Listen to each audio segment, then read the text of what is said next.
I walked into my mother's while reading expecting nothing. Just another reminder that my sister had won at life while I'd settled. Instead, one sentence from the lawyer flipped the room upside down. I stayed silent. Let my sister celebrate too soon, because the truth my mother hid for years was about to detonate everything. Before I tell you the full story, do me a small favor. Subscribe to the channel and comment where you're watching from. It helps stories like this reach people who might need to hear them more than they realize. The call that started everything came on a Tuesday afternoon in November. Rain tapped steadily against the window of my apartment in Portland while I graded essays at my kitchen table. The kind of rain that never fully stops, just settles in and makes the city feel smaller. I almost ignored the unknown number, but something told me not to. "Is this Daniel Hartman?" a woman asked. "Yes. This is Olivia Park from Park and Holloway Legal. I'm calling regarding the state of your mother, Miriam Hartman. The reading of her is scheduled for November 18th at 2 p.m. Will you be attending?" My red pen slipped, leaving a thin line across the student's paper. "Yes," I said. "I'll be there." "Thank you. I should let you know your sister, Evelyn, has already confirmed." Of course she had. I hung up and stared at the phone longer than necessary. My mother had been gone only 3 weeks. The funeral had been stiff and uncomfortable. Evelyn and I standing apart, exchanging careful words while people who didn't know our family history spoke about unity and love. Evelyn and I hadn't been close in years. Not since the last real argument, 8 years earlier, when she looked at me across our mother's dining table and said, "You're throwing your life away. Teaching high school? With your education? Mom must be so disappointed." She said it calmly, like a fact, like a verdict. She had no idea how wrong she was. The days leading up to the reading passed slowly. I taught my classes, discussed novels with teenagers who thought adulthood was a straight line, smiled at co-workers who asked how I was holding up. I walked home through rain-soaked streets every evening, replaying memories I'd trained myself not to revisit. My apartment was small, but comfortable. Second-hand furniture, a sagging couch, books stacked everywhere. Evelyn lived in a sleek house outside Seattle with her husband and 2 kids. She was a partner at a powerful law firm. Her face occasionally appeared in business magazines. To most people, the contrast between us was obvious and not in my favor. On the morning of November 18th, I put on my only decent suit, the one I wore to funerals and school award ceremonies. The drive to Seattle took nearly 3 hours through steady rain. I arrived early and sat in my aging car, watching people hurry past with umbrellas and purpose. Everyone seemed to know exactly where they were going. I didn't. Park and Holloway occupied the upper floors of a glass tower downtown. The receptionist guided me to a conference room with floor-to-ceiling windows. Evelyn was already there, seated perfectly straight, charcoal suit immaculate, hair pulled back in a flawless twist. She looked up when I entered. "Daniel," she said. "Evelyn." No hug, not even the suggestion of one. We sat across from each other, the polished table stretching between us like a boundary. Neither of us knew how to cross anymore. Olivia Park entered moments later, followed by a paralegal carrying a thick folder. She thanked us for coming and explained that our mother had left very specific instructions for how the reading should be conducted. Then she spoke a number. The estate was valued at just over $200 million. I heard it, but it didn't register. Across from me, Evelyn didn't react at all, except for the slight tightening of her fingers against the edge of the table. The will was read carefully, formally.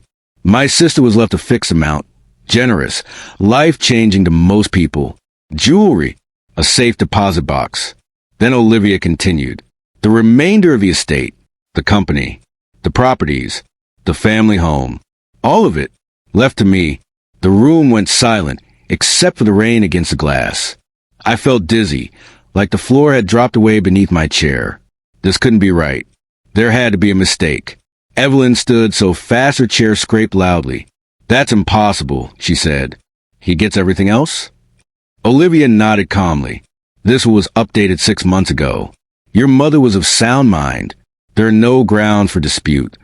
Evelyn turned toward me, anger and disbelief colliding in her eyes. You're a high school teacher, she snapped. You don't even have business experience. I opened my mouth, but Olivia interrupted, sliding 2 envelopes across the table. Your mother left letters for both of you. She instructed that you read them after the will. My envelope was thick. Evelyn's was thin. We sat there in silence, staring at our names written in our mother's familiar handwriting. I opened mine with shaking hands and began to read, and with every line, the truth I'd carried alone for 8 years finally began to surface. One secret, one sacrifice, one quiet choice at a time. By the time I reached the end of the first page, I knew this inheritance wasn't a reward. It was a reckoning, and Evelyn was about to learn everything she'd never seen. I didn't look up from the letter right away. The room felt too small, the air too thin, as if acknowledging my sister's presence before I finished reading would somehow fracture what my mother had finally put into words. My hands were steady, but only because they had learned how to be. 8 years of quiet practice had taught them that. My dearest Daniel, the letter began, dated 6 months earlier, my mother's familiar, looping handwriting. If you are reading this, then I am gone, and I have finally done the one thing I was always afraid to do while I was alive. Tell the truth. Across the table, I could feel Evelyn watching me, waiting for an explanation she was certain would prove this whole thing to be a mistake. I owe you an apology that is long overdue, my mother's words continued. Not for loving you. I never failed at that, but for letting you pay the price for my fear. I let you give up your life in silence because I was too proud to face what was happening to me and too frightened to let your sister see it. My throat tightened. I swallowed and kept reading. It began in the spring, 8 years ago. You were thriving then, on track for partnership at Morrison and Blake in San Francisco. You were exactly where you were supposed to be, exactly who everyone expected you to become, and I was falling apart. I remembered that spring vividly, the late-night phone calls, the hesitation in her voice, the way she laughed off mistakes that didn't fit her sharp, commanding nature. I started forgetting things, the letter said, small things at first, names, appointments, the order steps I had repeated 1,000 times. I told myself it was stress. I told myself it would pass, but I knew better. My mother died of Alzheimer's at 62, and I recognized the shadows of it long before the doctors confirmed it. My eyes burned, but I didn't stop. The diagnosis came quietly. Early onset. The doctor was kind, but honest. 5 to 7 good years. If I was lucky, I left his office and sat in my car for nearly an hour, trying to decide which version of myself would survive. Eleanor Walsh, the capable woman everyone trusted, or Eleanor Walsh, the frightened daughter who remembered watching her own mother disappear. I glanced up then. Evelyn's face had gone pale. Her letter lay unopened in front of her. I didn't tell anyone, my mother wrote. Not your sister. Not my colleagues. Not my friends. Your father was already unwell, and Catherine's career was just taking off. If the truth came out, everything I had built would unravel. The company. The deals. Your sister's faith in me. I couldn't bear it. I remembered Christmas that year. The moment that changed everything. And then you came home, the letter said. You stood in my kitchen and watched me stare at the coffee machine, like it was written in a foreign language. You didn't rush me. You didn't correct me. You just stepped in and made the coffee as if it were the most natural thing in the world. That was when I knew you already understood. My chest ached. I told you everything that night, she continued. I told you about the diagnosis, about my terror of losing myself, about my fear of what would do to your sister if she knew. And you listened. You didn't interrupt. You didn't try to fix it. When I finished, you said 4 words that changed both our lives. I'll take care of it. I could hear my own voice from that night, calm even as everything inside me collapsed. I argued. My mother wrote, I beg you not to throw your future away. But you had already decided. 2 months later, you came home for good. You told Catherine you were taking a break from law. That teaching felt more meaningful. She thought you'd lost your ambition. I let her believe it. I felt Evelyn shift across from me. You became my anchor. The letter went on. You managed my schedule. You rehearsed meetings with me. You reminded me of names and histories. When the gaps grew wider, you filled them so seamlessly that no one noticed. You protected my reputation, my company, and your sister's peace of mind. You did it quietly, without resentment, while working full-time and living on a fraction of what you once earned. The room was completely silent now. In time, my mother wrote, "Even that was enough. You helped me step back from daily operations without raising suspicion. You made it look like strategy, not necessity. Catherine never questioned it. She trusted me, and she trusted that you simply lacked the drive she had." My fingers tightened on the paper. "You never corrected her," the letter said gently. "You let her believe you were less than you were because you knew the truth would shatter her. You carried my illness so she wouldn't have to. You carried my fear so I could live my final years with dignity." I stopped reading for a moment. The conference room windows blurred as rain streaked down the glass. Evelyn finally spoke. "You knew?" she whispered. "You knew all that time?" I nodded once. "Yes." She looked like the ground had shifted beneath her. 8 years. "Yes." Her hands trembled as she picked up her own envelope, but she didn't open it yet. I returned to the letter. "I wanted to tell her so many times," my mother wrote, "but I was weak, Daniel. I couldn't bear her disappointment, her guilt, her anger. So I waited, and now I am doing the only thing left of me, telling the truth through action." I understood then.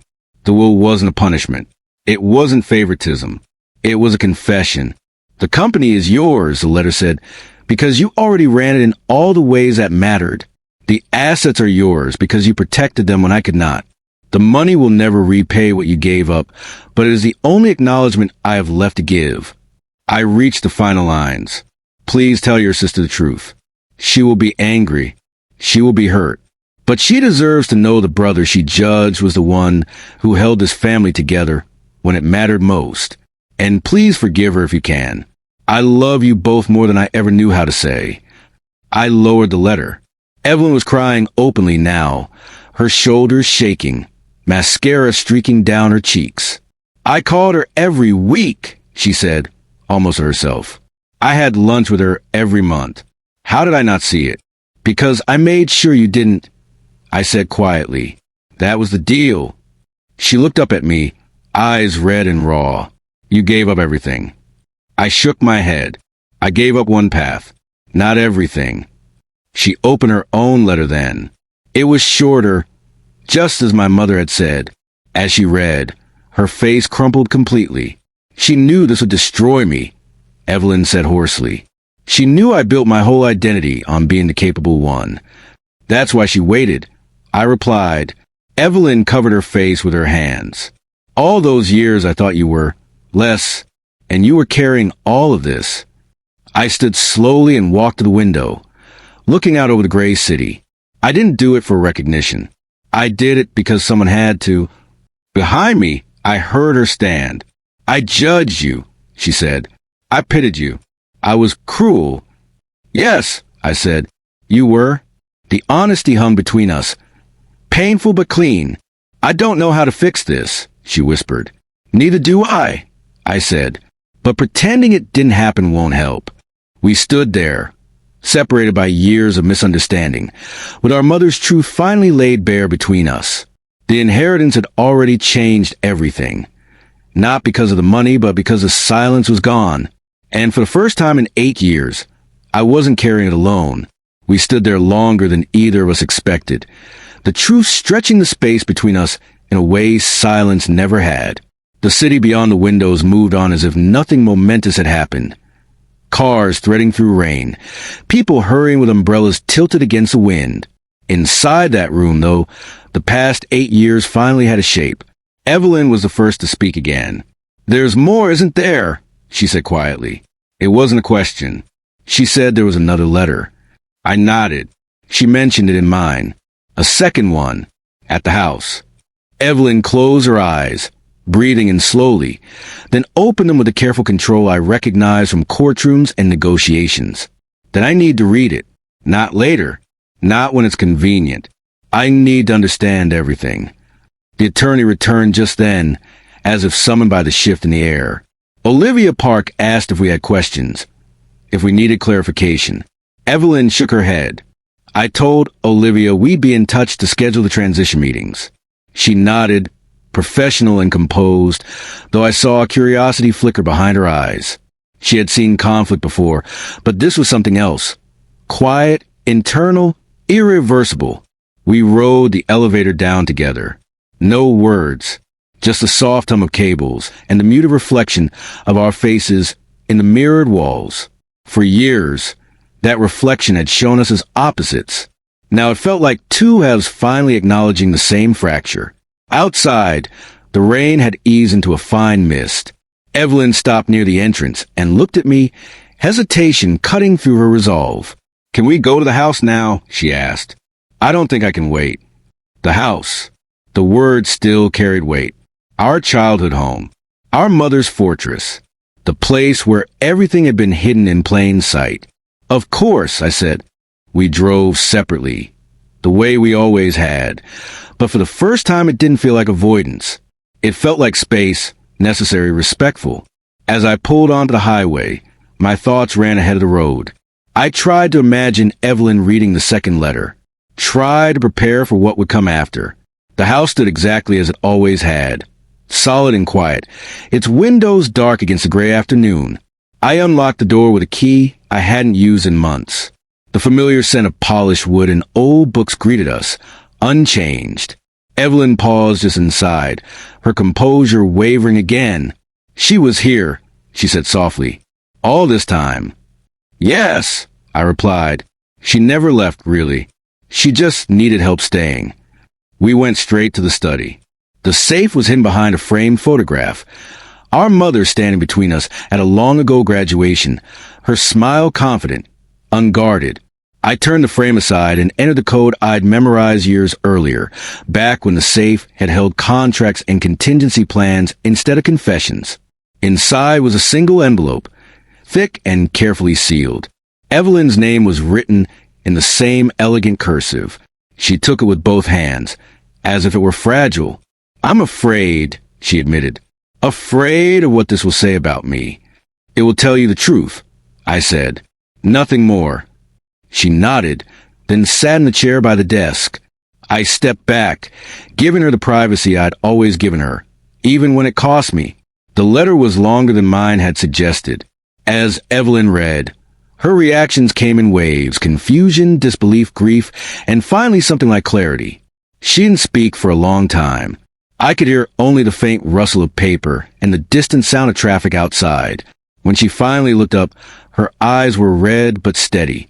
"She explains everything," she said. "The diagnosis, the treatments, the way you cover for her, the way she let me believe she was fine because she thought it would protect me. She thought it would protect you." I echoed, and in some ways it did. Evelyn shook her head slowly. "At an unbearable cost. To you." I leaned against the desk. "It was a choice. I don't regret it." She studied me, searching for resentment, for anger. She didn't find it, and that seemed to hurt more. "You never even asked for credit," she said. "Not once." There was no room for it. I replied, "Credit would have required the truth, and the truth would have taken something from you she wasn't ready to give." Evelyn pressed a letter to her chest, then set it carefully on the desk. "I need to say this out loud," she said. "I was wrong about you. For years. I was cruel, and I don't know how to undo that." "You can't undo it," I said gently. "You can only stop repeating it." She nodded, swallowing hard. "What happens now?" The question hung there, heavier than it had been in the conference room. Now it wasn't about inheritance. It was about direction. "I don't know," I admitted. "I know how to teach. I know how to listen. I know how to keep things running quietly. Running a corporation publicly, that's new." Evelyn almost smiled through her tears. "You've been running it quietly for years," she said. "You just didn't get the title." I considered that. I could use help. Her eyes met mine, something tentative and hopeful flickering there. "I could help, if you'd let me."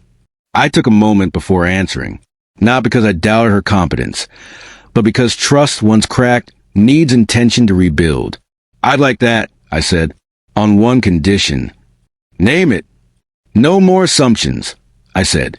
About me, about motives, about worth. She nodded immediately. Agreed.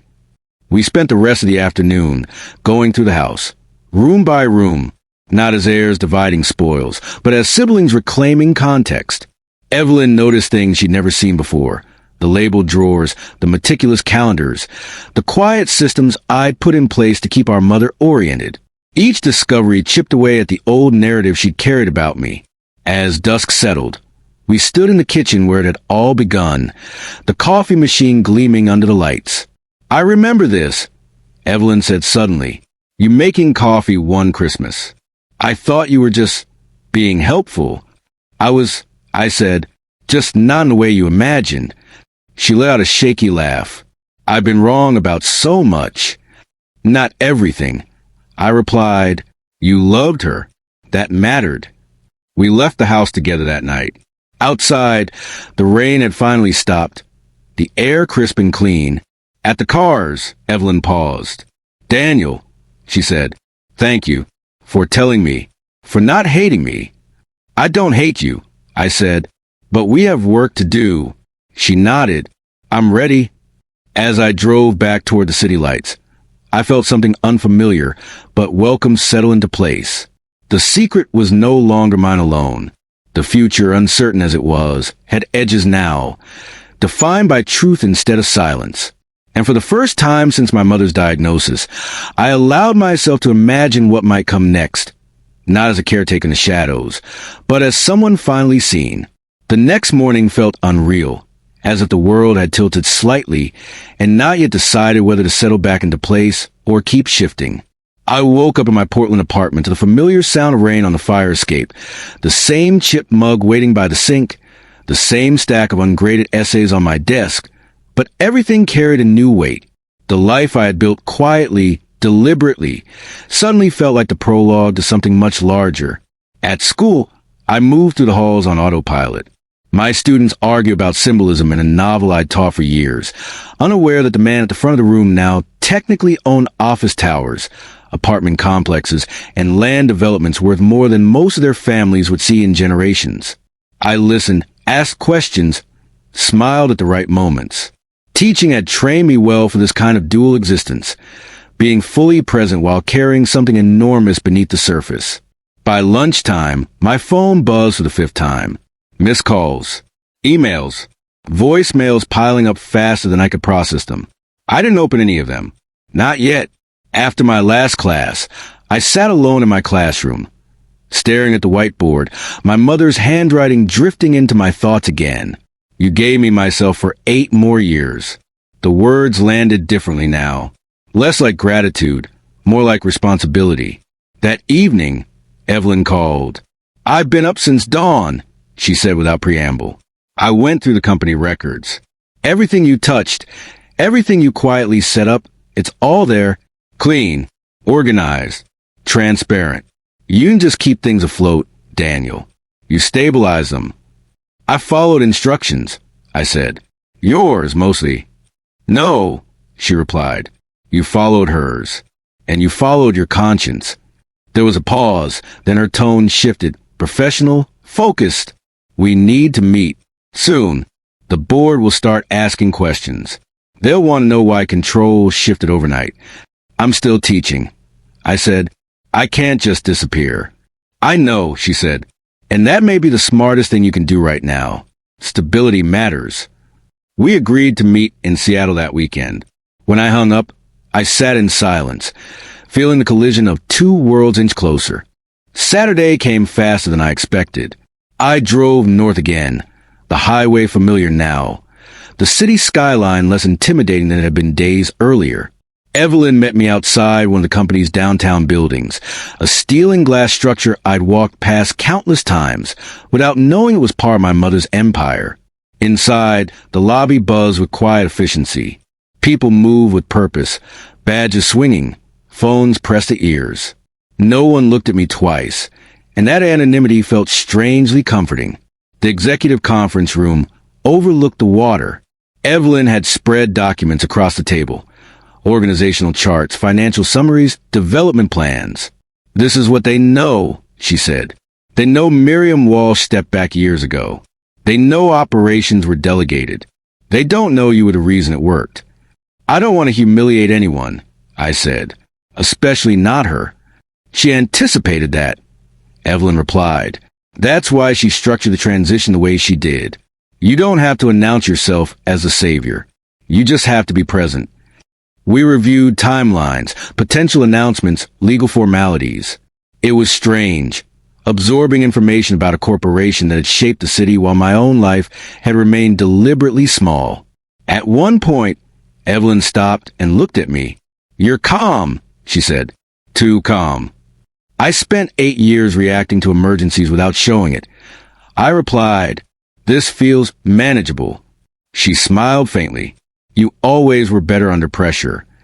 The first board meeting was scheduled for the following week. Evelyn insisted on attending with me, not as my representative, but as my ally. We rehearsed questions they might ask, how much to disclose, when to redirect. When the day came, I wore my teaching suit again. It felt like armor. The boardroom was full when we entered.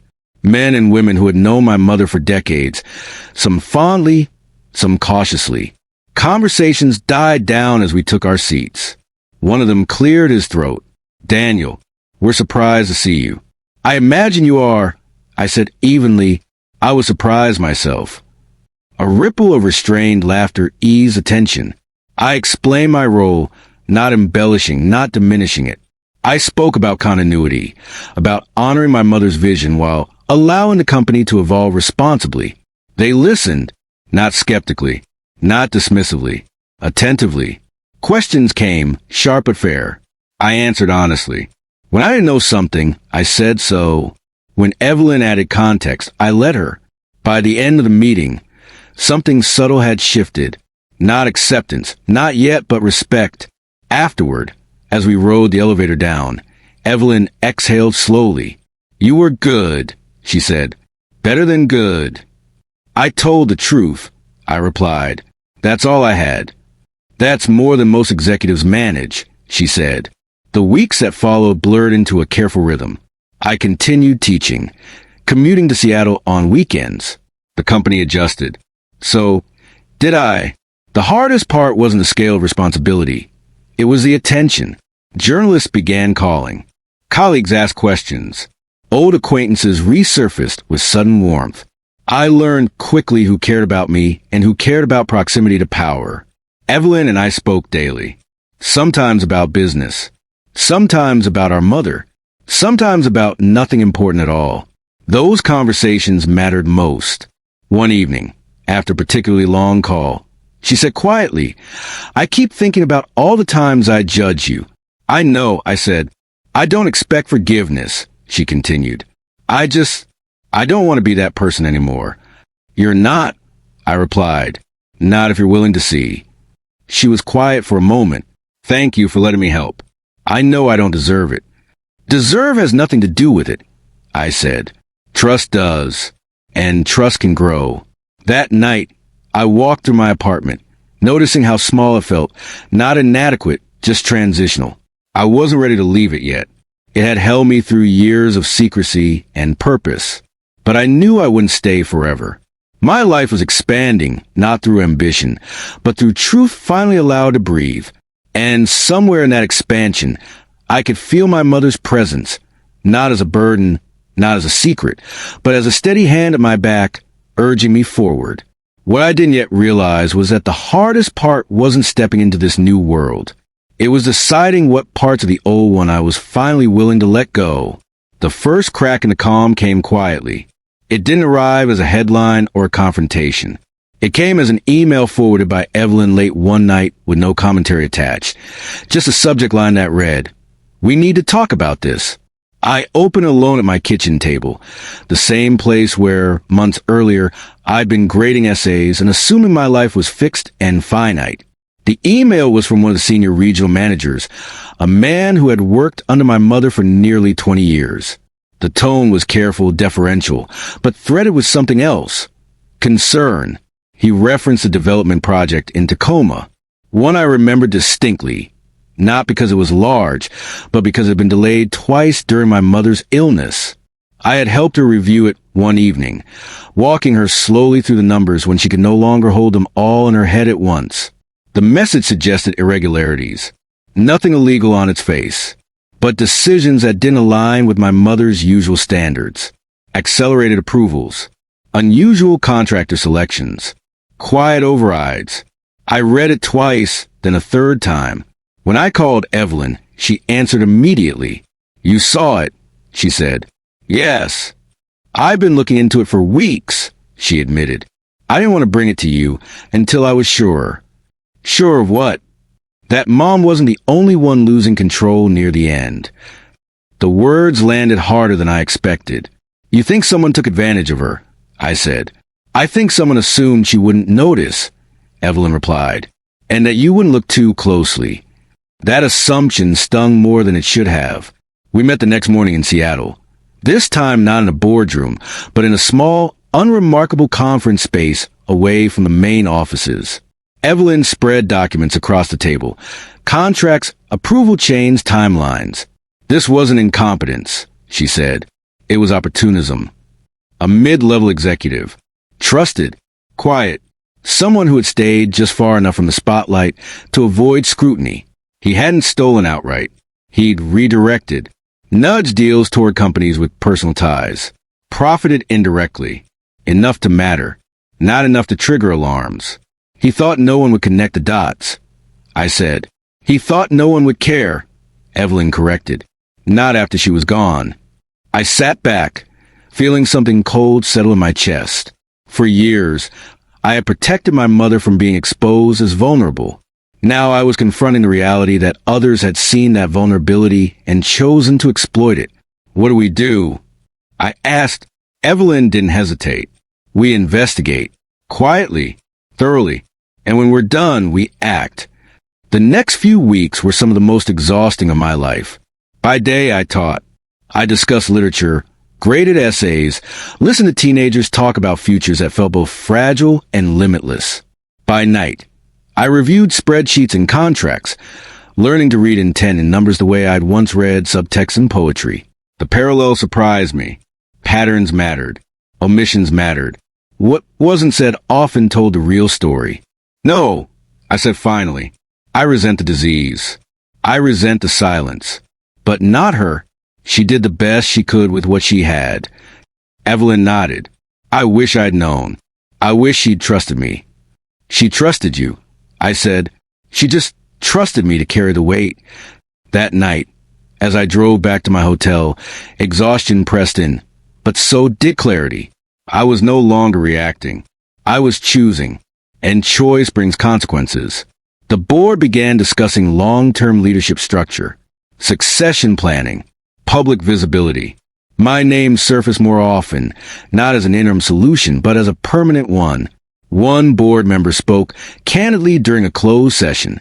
You bring stability, but you're not traditional. I'm aware, I said. That's not a criticism, he clarified. It's a risk. I understand, I replied, but tradition didn't prepare us for what happened before. Silence followed, not hostile, reflective. Later, Evelyn pulled me aside. They're testing you, she said, seeing if you'll flinch. I won't, I said, but I also won't pretend to be something I'm not. Good, she said, because that's the one thing they can't outmaneuver. The semester neared its end. My final days at school were quieter than I expected. No speeches, no fanfare, just conversations, students thanking me, colleagues wishing me well. On my last day, I erased the whiteboard slowly, deliberately. The room felt different already, as if it knew I was leaving. That evening, I packed my apartment. Not everything, just enough. I wasn't closing a door, I was stepping through it. Before I left Portland, I visited my mother's grave. I hadn't been back since the will reading. The air was cold, the sky low and gray. I'm trying, I said quietly. I don't know if I'm doing this right.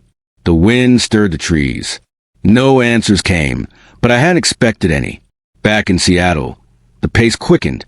Decisions carried weight now. Real consequences.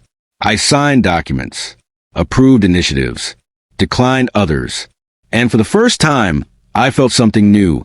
Not fear, not obligation. Ownership, not of assets, of direction.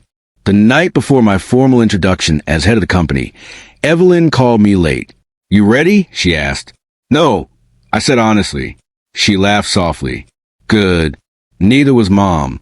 She just learned fast." After we hung up, I stood by the window, looking out over the city. The skyline glowed against the darkness, buildings my mother had shaped that I now steward. I thought about the boy who had once wanted nothing more than to be invisible, about the man who had learned to survive by staying quiet. And I understood something at last. Silence had been my strength, until it wasn't. Now, speaking up wasn't about proving myself. It was about honoring everything that had been carried, unseen, for far too long. And tomorrow, when I stepped into the light, I wouldn't be doing it alone. The morning of the announcement arrived without ceremony. No trumpet call, no dramatic sunrise, just gray light filtering through the hotel curtains and the steady pulse of the city waking up beneath it. I stood in the bathroom staring at my reflection longer than necessary. Same face, same lines around the eyes, earned from years of listening more than speaking. But something had shifted behind them. Not confidence exactly, clarity. By 8:30, the building was already buzzing. Assistants moved briskly through corridors. Security nodded as I passed. People smiled with a mixture of curiosity and caution. News travels fast in corporate ecosystems, but certainty travels slowly. The conference room was full when Evelyn and I entered. Executives, department heads, legal counsel, communications, faces I recognize now, names I could finally attach to voices. Conversations hushed as we took our seats at the long table. This was it. Not the end of the story, but the point where it could no longer be told quietly. The chair of the board cleared his throat and began with a brief recap. My mother's legacy, the transition, the continuity plan. His words were practiced, steady, designed to reassure. When he finished, he turned toward me. "Daniel," he said, "the floor is yours." I stood. For a moment, I said nothing. I let the silence breathe, not as a tactic, but as respect. These people had built careers here. Some had known my mother longer than I had known myself. I won't pretend this is what I expected. I began, or what any of you expected. A few nods. No resistance. I also won't pretend I come from the same background as many of you. I continued. I don't have an MBA. I didn't climb the ladder from inside this building. I paused and added, but I've been inside this company for a long time. That drew their attention. I was there when decisions were made quietly to protect stability, when plans had to be adjusted without explanation, when the work mattered more than credit. I felt Evelyn's presence beside me, steady, supportive. My mother believed leadership wasn't about visibility. I said it was about responsibility, and she believed that responsibility could be shared if trust existed. I met their eyes, one by one. I don't intend to tear anything down. I intend to understand it, strengthen it, and ensure that what was built here continues to serve people, not just balance sheets. When I finished, no one clapped, and that was exactly right. Instead, questions came. Direct, measured, necessary. I answered them honestly. Sometimes with certainty. Sometimes with, "I don't know yet, but I will." By the end of the meeting, the room felt different. Not transformed, but aligned. As we left, one of the older board members fell into step beside me. "You know," he said, "your mother once told me leadership is about knowing when to step forward and when to step aside." I nodded. "She taught me that too." "She'd be proud," he said simply. The press conference followed. Lights, microphones, carefully framed statements. Evelyn handled most of it, her experience invaluable. I spoke when necessary, choosing words the way I always had, carefully, deliberately. That afternoon, headlines appeared. Some praised the story. Others questioned it. A few sensationalized it. I ignored all of them. Because the real reckoning wasn't public. It was personal. That evening, after the building emptied and the city settled into dusk, I returned alone to the old house, the family home, the place where everything had begun and nearly unraveled. I walked through rooms heavy with memory. The study, the kitchen, the hallway where I'd once rehearsed conversations to help my mother pass as unaffected. I sat at her desk and opened the drawer where she kept her notes. Most were mundane lists, reminders, fragments of thought. But at the bottom was something new. A notebook. I hadn't seen it before.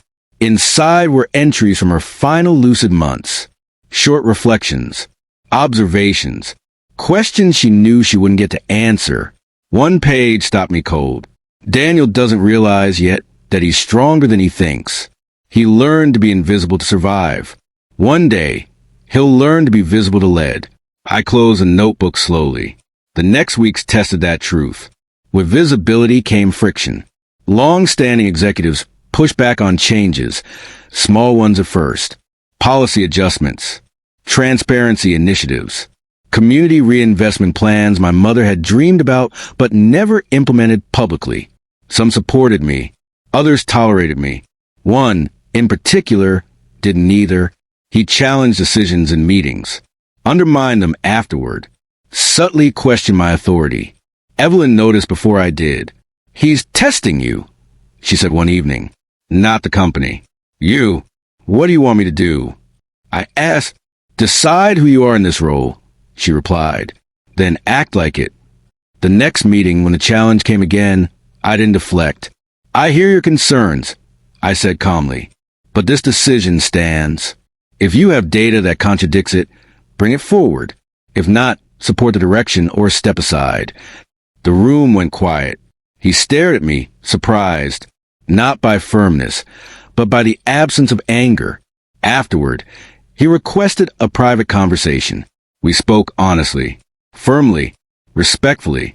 The resistance didn't disappear overnight, but it diminished, because I wasn't trying to win. I was trying to lead. Outside the company, my personal life began to shift too. Old friends reached out, some curious, some cautious, a few resentful. One message stood out. It was from a former colleague at the law firm I'd left years ago, someone who'd once assumed I'd failed. "I didn't know," he wrote, "about your mom, about what you gave up. I'm sorry." I stared at the screen for a long time before replying. "I didn't do it for recognition," I typed, "but thank you for seeing it now." That night, I sat with Evelyn on the back porch of the house, the city lights distant. "Do you regret it?" she asked suddenly. "The years you gave up?" I thought about it. About courtrooms I'd never entered. Careers I'd never built. "No," I said, "but I regret that it cost us so much time together." She nodded. "I regret that too." We sat in silence, the kind that no longer carried distance. Weeks turned into months. The company stabilized under its new structure. Projects advanced. Community partnerships launched. Quiet but meaningful changes took root. And me? I adjusted. I moved out of the hotel. Found a small place near the water, not extravagant, just intentional. I kept a few routines from my old life. Morning walks. Reading before bed. Teaching had taught me something invaluable. Progress doesn't come from shouting. It comes from consistency. One afternoon, I received a letter forwarded from the prison system, from our mother's former assistant, someone I hadn't thought about in years. She'd been caught falsifying records near the end. I'd suspected but never pursued it. My mother hadn't wanted conflict in her final months. The letter was short. "I'm sorry," it read. "I thought she wouldn't notice. I thought you wouldn't either. I was wrong." I folded it carefully and set it aside. Not everything needs a response. As winter approached, Evelyn and I finalized a long-term leadership plan. She remained involved, but no longer out of guilt, out of choice. "You know," she said one night, smiling, "we make a good team." I smiled back. We always could have. We just didn't know it. And in that truth, I felt something settle that had been restless for years. Not triumph, not vindication. Peace. But the story wasn't over yet. Because legacy isn't defined only by what you inherit or even what you build. It's defined by what you refuse to repeat.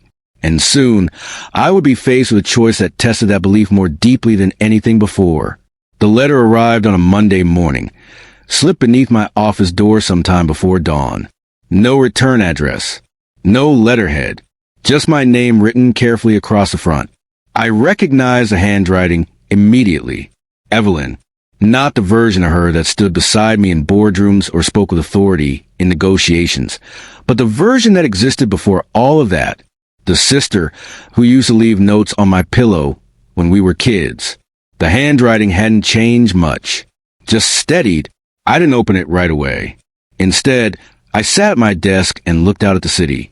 The water was calm that morning, a rare gift. Ferries moved slowly across the bay. Cranes stood frozen over construction sites that now answered, in some indirect way, to me. It still felt strange to think that responsibility had found me without my consent, and that I had chosen not to run from it. Eventually, I opened the envelope. Daniel, I should say this to your face, but I don't trust myself not to deflect or soften if I do. So I'm writing instead. I've been thinking about Mom constantly, about what she did, about what you did, and about the part one played without realizing it. There's something I need to ask you, and I need you to understand that if the answer is no, I will accept it. Truly, I want to step back. I stopped reading. Stepping back? I read the letter again from the beginning, slower this time. Not from responsibility, she continued, but from control. I've spent my life being the one who leads, who decides, who speaks first. It defined me. And when Mom got sick and you quietly took over everything I didn't see, that identity blinded me. I don't want to repeat that pattern. I want to remain involved, but differently. Advisory, strategic, not directive. This isn't guilt talking. It's clarity. I want to know who I am when I'm not proving anything. I leaned back in my chair, letter resting against my chest. This was not the conversation I'd expected, but somehow it was the one I'd been waiting for. That evening, Evelyn came by the office after hours. No assistance. No agenda. We sat across from each other, the desk between us for the first time in months. It felt symbolic and unnecessary. You don't have to do this, I said quietly. I know, she replied. That's why it matters. What changed? She considered the question. Watching you, she said honestly. You don't lead the way I was taught to. You don't dominate space. You don't rush to be heard. And yet, people listen. I smiled faintly. That wasn't a strategy. It was survival. Maybe, she said, but it's also wisdom. She looked down at her hands. I spent years believing that ambition was proof of love. That achievement meant loyalty. Mom didn't correct me. And you protected me from the truth. I didn't do it to protect you, I said. I did it to protect her. I know, she said. And now I want to protect what she tried to build, without repeating the harm. Silence settled between us, but it wasn't heavy. If you step back, I said slowly, people will talk. She smiled wryly. They already do. This could cost you influence. I've had influence my whole life, she replied. What I've never had is peace. I nodded. All right, I said. We'll restructure. You'll retain your seat, your voice, but not unilateral authority. She exhaled, relief softening her shoulders. Thank you. No, I said gently.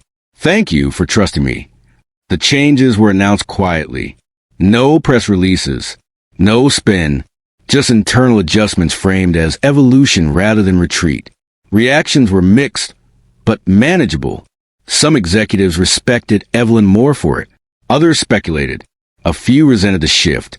None of that mattered as much as the internal balance it created. For the first time, I wasn't carrying everything alone. And for the first time, Evelyn wasn't carrying something that was never hers to begin with. Weeks passed. The company entered a period of unusual calm, productive, focused, grounded. Decisions felt intentional rather than reactive. Systems aligned.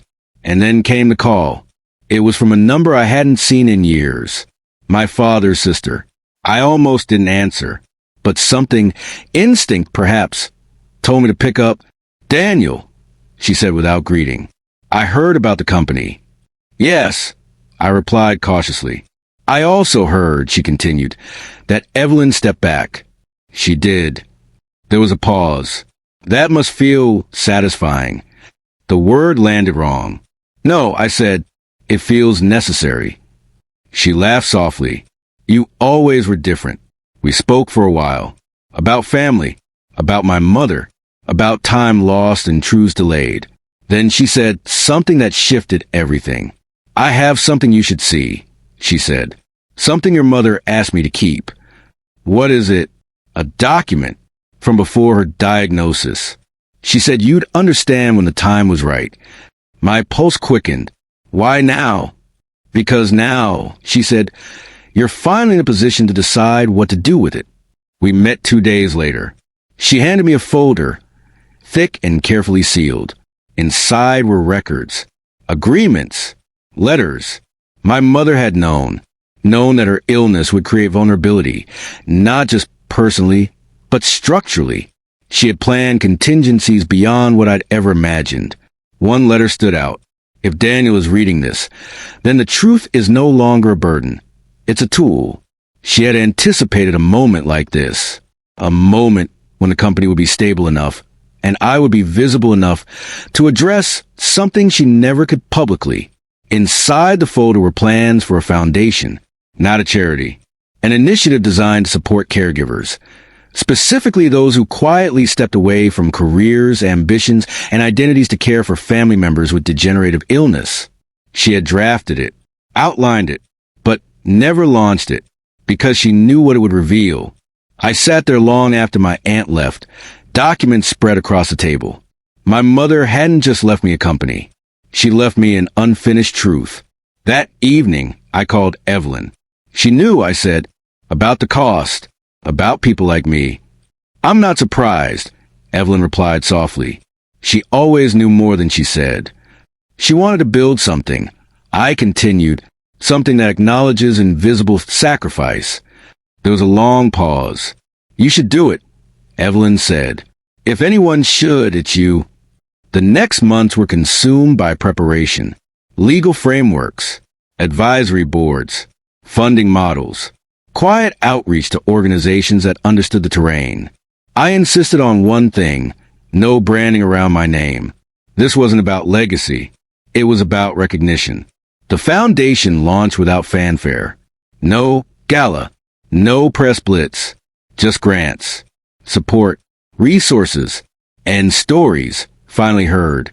Caregivers wrote letters, emails, messages that echoed experiences I thought were singular. I thought I was alone. I thought no one saw what I gave up. I didn't know it mattered. It did, and it always had. One evening, after reading a particularly long letter from a former architect who had stepped away to care for a spouse, I sat back and felt something close to grief. Not for what I'd lost, but for how many others had carried it in silence. Evelyn joined me on the porch that night. This is what she wanted, isn't it? She said. Yes, I replied, but she needed someone else to say it. She smiled. She chose well. As winter faded into early spring, I felt something I hadn't felt since before my mother's diagnosis. Not relief. Alignment. My work, corporate and personal, finally pointed in the same direction. I wasn't leading despite my past. I was leading because of it. And just when I thought the most difficult choices were behind me, I received one final message, one that forced me to decide not just how I would lead, but who I would forgive. Because some reckonings don't arrive through power. They arrive through apology. And the next choice would test whether peace meant closure or courage. The message arrived late at night, when the city had gone quiet and even the water outside my window seemed to hold its breath. No subject line, no explanation, just a name I hadn't seen in years. Evelyn. But this time, it wasn't from her work phone. It was from her personal email. Daniel, I don't know if this is the right time, but I'm running out of excuses to avoid saying this. I need to ask something of you, not as your sister, not as a partner in a company, but as someone who finally understands what you carried alone. Can we talk? Not about the business. Not about Mom. About us. I stared at the screen for a long time before responding. Yes, we met the next evening at the house.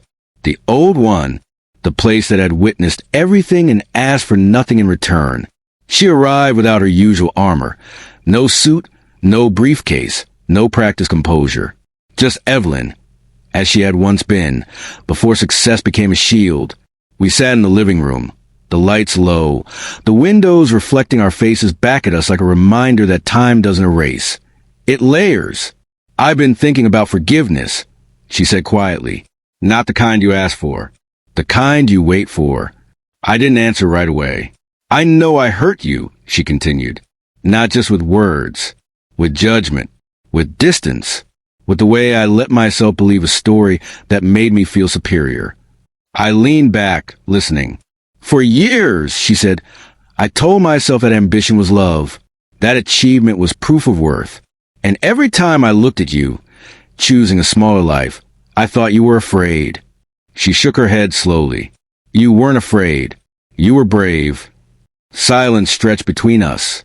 "I don't know if I deserve forgiveness," she said, "but I need to know if there's room for it."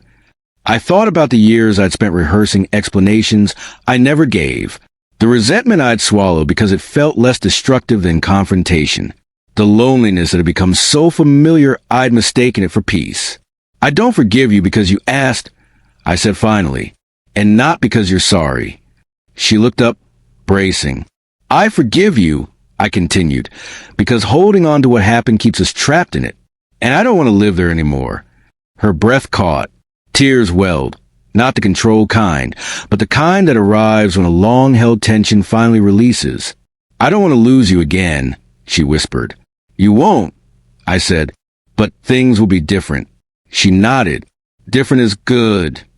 We sat there for a long time after that, not talking, just being. The house seemed to soften around us, as if it had been waiting for this moment too. In the weeks that followed, something subtle but profound shifted. Evelyn stopped trying to lead from behind the scenes. She trusted the systems we'd built, trusted me, and perhaps most importantly, she trusted herself without needing to prove anything. The foundation grew quietly. Caregivers found support. Stories found space. My mother's unspoken truth finally had a voice, not through speeches or headlines, but through action. One afternoon, I received a letter forwarded from the Foundation's office. No name, just a note written in careful handwriting. I gave up my career to care for my husband for 6 years. When he passed, I felt invisible, like my life had paused while the world moved on.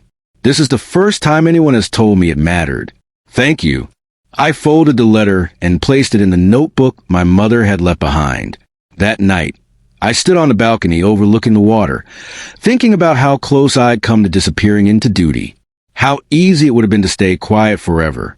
But silence, I realized, isn't humility when it erases truth. It's surrender. I hadn't fought my way into this life. I had stepped into it, slowly, deliberately, carrying everything I'd learned from years of unseen responsibility. And now, standing here, I understood something my mother had known all along. Legacy isn't about what you leave behind. It's about what you finally allow to be seen. Months later, I visited her grave again. The sky was clear this time. No rain, just light. "I finished it," I said softly. "Not the company. The truth." I imagined her smile, not proud, exactly, relieved. As I walked away, I felt no need to look back. My life had expanded, not through ambition, not through inheritance, but through honesty finally given room to breathe. I wasn't a teacher who inherited an empire. I was the man who stopped hiding. And if there's one thing I've learned through all of this, it's this. Sometimes the bravest thing you can do isn't to fight, or to forgive, or even to lead. It's to tell the truth, especially when it changes everything. Before you go, do me one small favor. If my story meant something to you, subscribe to the channel, and leave a comment about where you're watching from. Stories like this travel farther when people choose to share them, and someone out there may need this reminder more than you know.